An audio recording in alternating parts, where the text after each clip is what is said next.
ইন্নাল আবদাল মুমিনা ইয়ারা যুনুবাহু কান্নাহু কাঈদুন তাহতা জাবাল। ঈমানদার একটা গুনাহকে মনে করে আমার মাথার উপর একটা পাহাড়, এই পাহাড়টা আমার উপর যে কোনো সময় পড়তে পারে। ঈমানদার মনে করে একটা পাহাড় আমার উপর, এই পাহাড়টা আমার উপর পড়তে পারে। এই হাদিস দ্বারা বোঝা যায় ঈমানদার যখন কোনো গুনাহ করতে যায়, করার সময় তার মনের মধ্যে এই জিনিসটা আসবে, সর্বনাশ, আমার উপর একটা পাহাড়, এই পাহাড় আমার উপর পড়তে পারে। বলেন তো পাহাড় পড়লে মানুষ বাঁচে না মরে? তাহলে একজন প্রকৃত ঈমানদার ছোট্ট গুনাহকে আওয়াজ দিয়ে বলেন কিসের মতো মনে করবে? আপনাদের হাত পায়ে ধরে বলি, আজকে থেকে গুনাহ করার আগে কথাটা মনে রাখবেন, আমি একজন ঈমানদার, একটা গুনাহ আমার কাছে পাহাড়ের মতো মনে হওয়া দরকার। যদি দেখাইতে পারতাম, সিনাটা ফাইরা আপনাদেরকে দেখাইতে পারতাম কত কষ্ট নিয়ে কথাগুলা বলতেছি।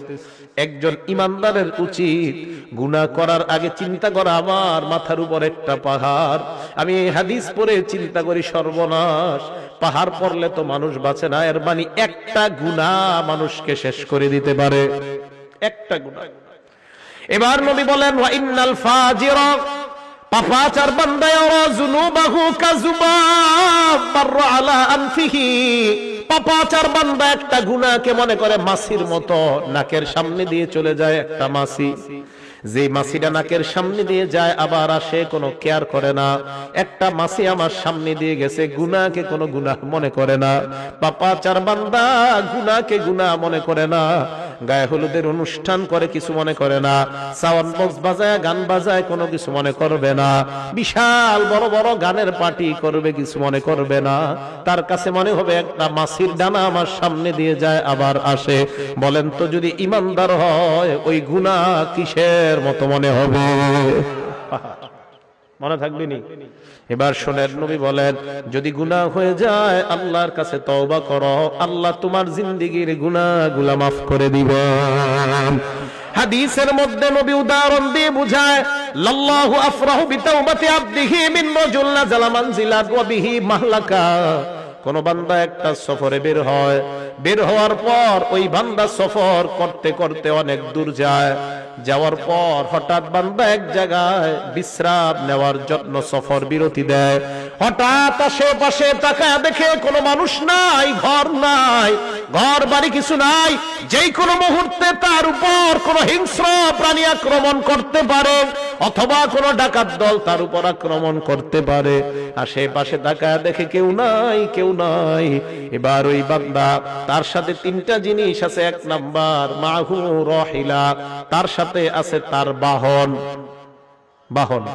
দুই নাম্বার আলাইহা তাআমুহু ওয়া শারাবু, ওই বান্দার বাহনের উপর তার খানা এবং তার পানি তার বাহনের উপর।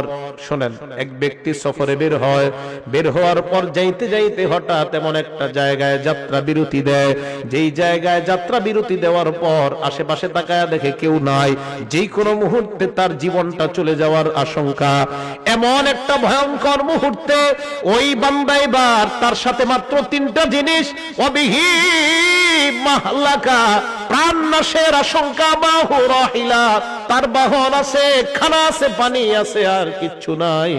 বান্দা চিন্তা করলো একটু ঘুমায় নেই, ঘুম থেকে ওঠার পর আবার সফর শুরু করব। ফানামা নাওমা, বান্দা ঘুমায় যায়। ঘুমানোর পর ফাস্তাইকাযা, আবার জাগ্রত হয়। জাগ্রত হওয়ার পর তাকা দেখে তার বাহনটা হারায় গেছে। বাহন কি হয়েছে? হারায় গেছে। বুখারী শরীফের হাদিস। এখন বলেন তো বাহনের সাথে কি ছিল? খানা পানি ছিল, তাহলে সব গেছে। ফাশতাদ্দাল হাররু ওয়াল আতাশু, প্রচন্ড গরম আবার প্রচন্ড পিপাসা, পানি কই? হ্যাঁ, চলে গেছে।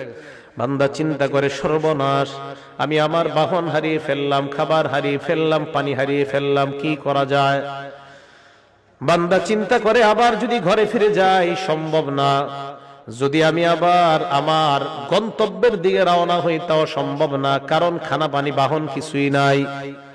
এবার বান্দা আল্লাহর উপর ভরসা করে চিন্তা করে এই জায়গায় ঘুমায়া যাই, যেন ঘুমের মধ্যে আমার মরণ হয়ে যায়, পিছনেও যাবো না সামনেও যাবো না।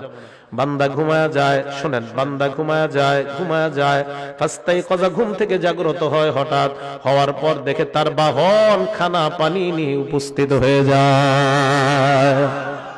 হাদিসটা বুঝছেন? হাদিসটা বুঝছেননি সবাই? কিছু কয় না, বুঝছেননি? আচ্ছা, এই যে বাহন আসলো, খানা আসলো, পানি আসলো, বান্দা যে হারাইলো, হারানোর পর আবার ফিরে পাইলো, কেমন খুশি? অনেক খুশি না? নবীজি বলেন এত খুশি হয় বিশিদ্দাতিল ফারহি, খুশির অতি সহ্যে, গ্রাম্য বাংলায় কই খুশির ঠেলায়। কি কয়? খুশির ঠেলায় আল্লাহরে কয় আল্লাহুম্মা আনতা আব্দি ওয়া আনা রাব্বুকা, আল্লাহ আপনি আমার গোলাম, আমি আপনার রব। হ্যাঁ, আল্লাহরে কয়, মানে এ জানে না, এর মুখ দিয়ে কি বের হইছে কইতে পারে না। ঠিক আছে না কথাটা? আল হাদিস ভাই থাকলে কেউ জবাব দেন, এই হাদিসের জবাব দেন। এই হাদিসের কি জবাব? বুখারী শরীফের হাদিসই তো, আসেনি এলাকায়? হ্যাঁ, আল হাদিস ভাই আছে এলাকায়? যদি থাকে এই হাদিসের জবাব কি? যে এই হাদিসে যে বান্দা আল্লাহরে কইলো আপনি আমার রব, আমি আপনার, আপনি আমার গোলাম, আপনি আমি আপনার রব, কি জবাব? বিপদে পড়ে যাবে না। আমি আল হাদিস ভাইদের মহব্বত করি, এই হাদিসের জবাব কি?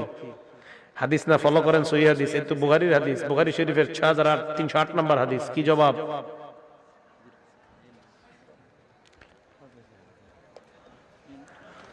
এর মানে বোঝা যায় বান্দার মাথা ঠিক ছিল না, আল্লাহরে কি বলছে বান্দার মনে নাই।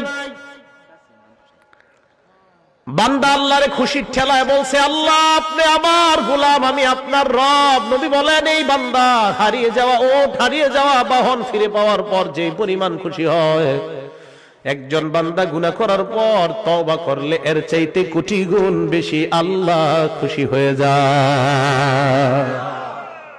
আল্লাহ এত খুশি হয় বান্দা গুনাহ করে তওবা করে আল্লাহর কাছে। তাহলে বলেন আজকে থেকে আমরা ওয়াদাবদ্ধ, গুনাহ করার পর কাউকে বলবো না, বলবো একমাত্র একজনকে। আওয়াজ দিয়ে বলেন তিনি কে? আল্লাহ তুমি আমার হাত দিলা, পা দিলা, চোখ দিলা, মাবুদ কত গুনাহ করলাম, চোখের মাধ্যমে, হাতের মাধ্যমে, পায়ের মাধ্যমে। আল্লাহ আমার সন্তান যদি কষ্ট পায়, আমি কষ্ট পাই, মাবুদ আমিও গুনাহ করলে তুমিও তো মনে হয় এরকম কষ্ট পাও, কারণ তুমি না আমারে কত মায়া করে বানাইলা। আল্লাহ না আমারে আপনারে মায়া করে বানাইছে। আপনার ছেলে কষ্ট পাইলে আপনার কত কষ্ট লাগে, তো আল্লাহ আমারে আপনারে বানাইছে। এই হাতটা দিয়ে যখন গুনাহ, আল্লাহ বান্দা এই হাতটা তো গুনাহ করতে দেই নাই।